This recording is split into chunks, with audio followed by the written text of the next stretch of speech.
श्री स्वामी समर्थ. नमस्कार मंडळी, स्वागत आहे तुमचे माझ्या यूट्यूब चॅनलवरती. आजचा दिवस तुम्हाला खूप छान सुखाचा आनंदाचा जाऊ हीच मी स्वामींच्या चरणी प्रार्थना करते आणि आज या नवीन व्हिडिओला सुरुवात करते. मंडळी, आज या व्हिडिओमध्ये मी तुम्हाला अतिशय महत्त्वाची माहिती सांगणार आहे. आपल्याकडे कोणताही सण केला तर आधी देवाला नैवेद्य बाजूला काढला जातो आणि त्यानंतरच सगळे ग्रहण करतात. देवपूजा करणारे लोक तर सकाळचा नाश्ता, दुपारचं जेवण, रात्रीचं जेवणाचं ताट आधी देवाला दाखवतात आणि मग स्वतः ग्रहण करतात. कारण आपल्या सर्वसामान्य घरात सर्वप्रथम देवाला जपलं जातं. देवाला आवडणारा पदार्थ, आवडती फुलं, मंत्र इत्यादींची आपण काळजी घेत असतो. आणि म्हणून आपल्या हिंदू धर्मशास्त्रानुसार असे सांगितले जाते की प्रत्येक देवतेची पूजा नियमानुसार केली पाहिजे, तरच त्या पूजेचं संपूर्ण फळ जे आहे तर ते आपल्याला मिळत असते. आणि याच पूजेमध्ये नैवेद्य अर्पण करणे आणि त्यानंतर प्रसादाचे वाटप करणे हाही पूजेचा एक खूप महत्त्वाचा भाग आहे. आणि पहा, आपण प्रत्येकजण आपल्या घरामध्ये देवांसमोर नैवेद्य अर्पण करत असतो आणि हाच नैवेद्य अर्पण करताना झालेल्या चुकीमुळे देवांनासुद्धा राग येऊ शकतो. आणि त्यामुळे नैवेद्याशी संबंधित काही नियमांचं पालन करणं हे अत्यंत महत्त्वाचं आहे.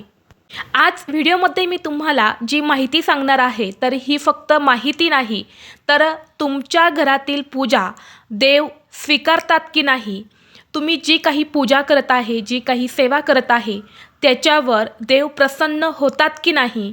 आणि यामध्ये सर्वात महत्त्वाची गोष्ट म्हणजे आपण देवांसमोर नैवेद्य ठेवत असतो. ज्या घरामध्ये देवांसमोर साखर किंवा नैवेद्य ठेवला जातो त्या घरातील स्त्री आणि पुरुषांसोबत काय घडते हे ऐकून तुम्ही थक्क व्हाल. आणि जर तुम्ही देवांसमोर नैवेद्य ठेवत असेल तर तो नैवेद्य ठेवताना ही एक चूक जर तुमच्याकडनं झाली तर तुमचं संपूर्ण घर हे देखील बर्बाद होऊ शकते. घरात संकट, अडचणी, दुःखाचा डोंगरसुद्धा येऊ शकतो. आणि म्हणूनच बऱ्याच वेळा आपण म्हणत असतो की मी देवांची पूजा करतो, सेवा करतो, उपासना करतो, तरीही देव माझ्यावरती प्रसन्न होत नाही. तर आपल्या हातून अशा काही छोट्या मोठ्या चुका ज्या आहेत तर त्या होत असतात आणि म्हणून देवी देवतांचा आशीर्वाद हा आपल्याला प्राप्त होत नाही. आणि म्हणून आजच्या व्हिडिओमध्ये मी तुम्हाला अतिशय महत्त्वाची माहिती सांगणार आहे. त्यामुळे तुम्ही हा व्हिडिओ स्किप न करता शेवटपर्यंत नक्की पहा. चॅनलवरती नवीन असाल तर सबस्क्राईब करा आणि असेच माहितीपूर्व नवनवीन व्हिडिओ पाहण्यासाठी बेल आयकॉनलाही प्रेस करा. म्हणजे जेव्हा कधी मी नवीन व्हिडिओ अपलोड करेल त्याचं नोटिफिकेशन सर्वात अगोदर तुम्हाला भेटेल आणि तुम्ही एक पण व्हिडिओ मिस करणार नाही. तसेच हाय बटनला देखील क्लिक करा. तर पहा, ज्योतिषशास्त्रानुसार देवांची पूजा करताना दिवा, नैवेद्य यांचं खूप मोठं महत्त्व आहे. कारण दिवा हा लावल्याशिवाय देवांची पूजा पूर्ण होत नाही आणि देवांना नैवेद्य दाखवल्याशिवाय अन्नपूर्णा माता ही प्रसन्न होत नाही. ज्या घरामध्ये दररोज देवांना नैवेद्य दाखवला जातो त्या घरात साक्षात अन्नपूर्णा माता नेहमी प्रसन्न राहते. देवासमोर दिवा लावणे म्हणजे केवळ प्रकाश नाही. वास्तुशास्त्रानुसार दिवा म्हणजे अग्नितत्व, अग्नी म्हणजे साक्षी आणि देवता अग्नीच्या माध्यमातून नैवेद्य स्वीकार करत असतात. जेव्हा आपण देवासमोर दिवा लावून एखादी सेवा, उपासना करत असतो तेव्हा ती सेवा किंवा ती उपासना किंवा तो उपाय देवांपर्यंत पोहोचवण्याचं काम दिवा हा करत असतो. आणि म्हणून दिवा न लावता केलेली पूजा ही अपूर्ण मानली जाते. जेव्हा तुम्ही श्रद्धेने देवघरामध्ये दिवा लावतात तेव्हा घरातील नकारात्मक ऊर्जा नष्ट होते. घरात सकारात्मक ऊर्जा निर्माण होऊन घरातील वास्तुदोष, ग्रहदोष आणि पितृदोष हे देखील दूर होतात. आणि या दिव्याच्या प्रकाशामुळे सर्व देव हे आपल्या घरात सूक्ष्म स्वरूपात वास करत असतात. आणि म्हणून ज्योतिषशास्त्रानुसार दिवा लावल्याशिवाय कोणतीही पूजा करू नये आणि पूजा केल्याशिवाय कोणताही नैवेद्य हा देवांना दाखवू नये. बऱ्याच लोकांना वाटतं की देवाला फुलं अर्पण केली, धूप अगरबत्ती लावली आणि आपली पूजा झाली. तर हे असे अजिबात नसते.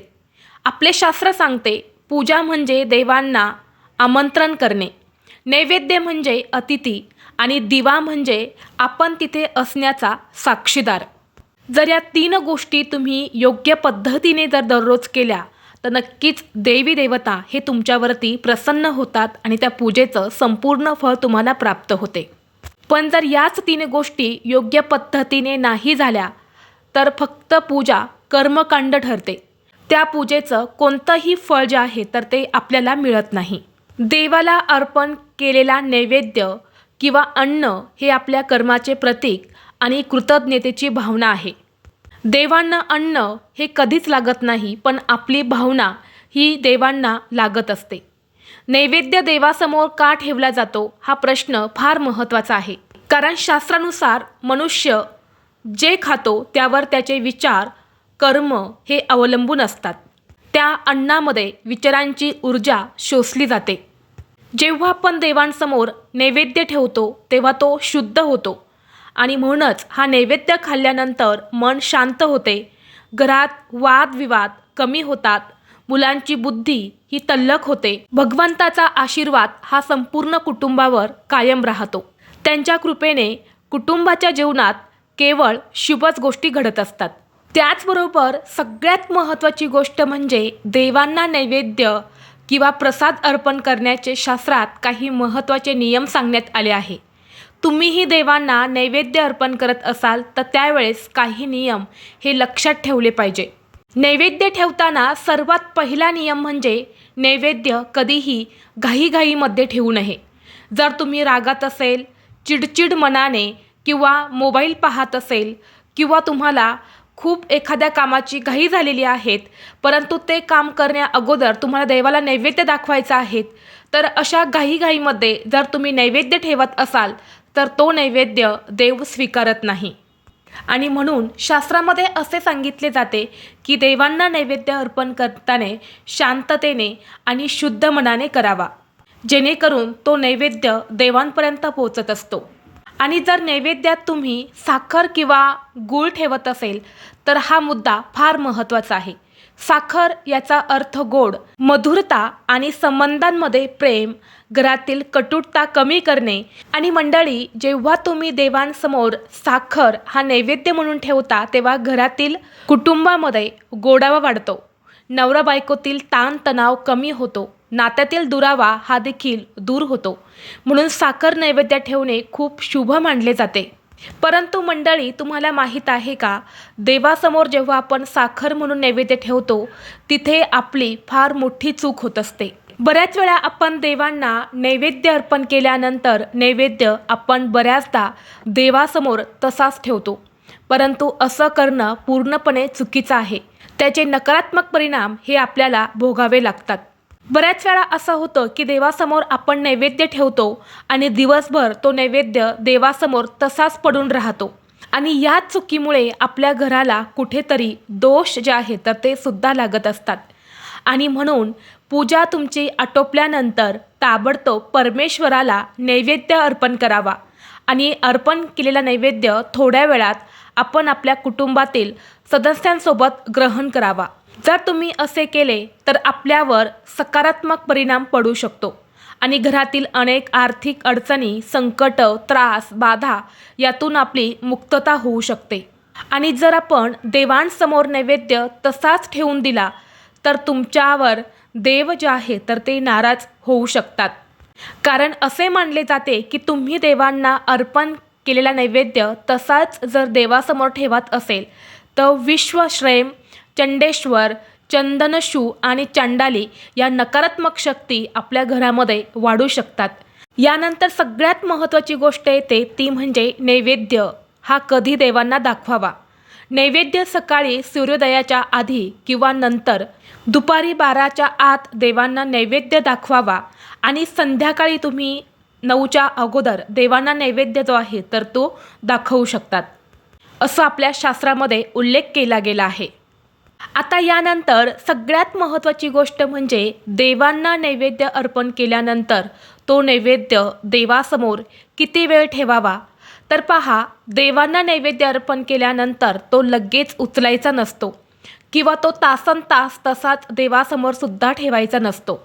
कमीत कमी 5 ते 10 मिनिटे हा नैवेद्य देवांसमोर ठेवायचा असतो आणि लगेच ते ताट तुम्हाला उचलून घरातील प्रत्येक व्यक्तीने प्रसाद म्हणून थोडं थोडं ग्रहण करायचं असतं. किंवा तुम्ही साखर ठेवली असेल तर ती साखरसुद्धा घरातील प्रत्येक व्यक्तीने प्रसाद म्हणून खायची आहे किंवा तुम्ही साखरेच्या डब्यामध्ये मिक्स करू शकता. आणि जेव्हा तुम्ही साखर नैवेद्य म्हणून देवासमोर ठेवता तेव्हा तुमच्याकडून कळत नकळत एक चूक होत असते. आता देवासमोर साखर नैवेद्य म्हणून अर्पण केल्यानंतर ती साखर आपण घरातील प्रत्येक व्यक्ती प्रसाद म्हणून ग्रहण करत असतो. अशावेळी ती साखर आपल्या हातातून खालीसुद्धा पडत असते किंवा प्रसाद घेणाऱ्या व्यक्तीच्या हातातून सुद्धा थोडीफार साखर ही खाली जमिनीवरती पडत असते आणि आपण त्यावरूनच चालत असतो, त्याच्यावरती पाय देत असतो. तर इथे सुद्धा अन्नाचा तसेच देवांचा अपमान होत असतो आणि यामुळे बघा आपल्या घरात आर्थिक समस्या, आर्थिक अडचणी येत असतात. घरावर कर्ज हे वाढत जातं. घरातील संकट, अडचणी, दुःख हे सुद्धा वाढत असतात आणि म्हणून तुम्हाला ही एक चूक जी आहे तर ती आवर्जून टाळायची आहे. त्याचबरोबर पुढचा नियम हा सुद्धा तितकाच महत्त्वाचा आहे. जेव्हा तुम्ही देवांना नैवेद्य अर्पण करता, नैवेद्य अर्पण केल्यानंतर लगेच तिथून उठून जाऊ नये. म्हणजे काय, तिथे तुम्हाला शांत उभं राहायचं आहे. डोळे बंद करून तिथे तुम्ही बसू शकतात आणि तुम्हाला म्हणायचं आहे, हे प्रभू, मी तुला नैवेद्य अर्पण केलेला आहे, हा नैवेद्य स्वीकारा. ही भावना सर्वात महत्त्वाची मानली जाते. तसेच त्या नैवेद्याभोवती पाणी फिरवावे, नैवेद्यम समर्पयामी असं सुद्धा नक्की म्हणावं. अशी प्रार्थना करून तुम्हाला 5 ते 10 मिनिटे हा नैवेद्य देवासमोर ठेवायचा आहे. आता नैवेद्य अर्पण करताना सर्वप्रथम देवासमोर दिवा हा नक्की लावावा. दिवा लावल्यानंतरच तुम्हाला देवांना नैवेद्य अर्पण करायचा असतो. कारण तुम्हाला व्हिडिओच्या मी अगोदरच सांगितलेलं आहे की जेव्हा आपण एखादी सेवा, उपासना, उपाय करतो तेव्हा दिवा जो असतो ना तो एक आपला साक्षीदार असतो. आपण केलेली सेवा जी आहे किंवा जो नैवेद्य आहे तर तो देवांपर्यंत पोहोचवण्याचं काम दिवा करत असतो. आणि म्हणून जर तुम्ही नैवेद्य देवांना अर्पण करण्या अगोदर दिवा लावला आणि यानंतर जर तुम्ही नैवेद्य अर्पण केला तर तो नैवेद्य देवांपर्यंत पोहोचवण्याचं काम दिवा करत असतो. आणि म्हणून नैवेद्य दाखवताना सर्वप्रथम दिवा लावणं हे खूप महत्त्वाचं आहे. त्याचबरोबर आठवड्यातून एकदा तरी देवाला अर्पण केलेला नैवेद्य हा गाईला खाऊ घालावा. कारण गाईमध्ये 33 कोटी देवी देवता वास करत असतात आणि जेव्हा आपण हा नैवेद्य गाईला देतो तेव्हा 33 कोटी देवी देवता हे आपल्यावरती प्रसन्न होतात. आणि म्हणून आठवड्यातून एकदा तरी हा उपाय नक्की करावा. यामुळे घरात धनधान्य हे कधीही कमी पडत नाही. आता नैवेद्यामध्ये कोणत्या गोष्टी किंवा कोणते पदार्थ हे अजिबात ठेवू नये. तर पहा, नैवेद्यामध्ये कांदा, लसूण चुकूनही ठेवू नये. म्हणजे कांदा आणि लसूण घातलेले पदार्थ हे चुकूनही देवांना अर्पण करू नये.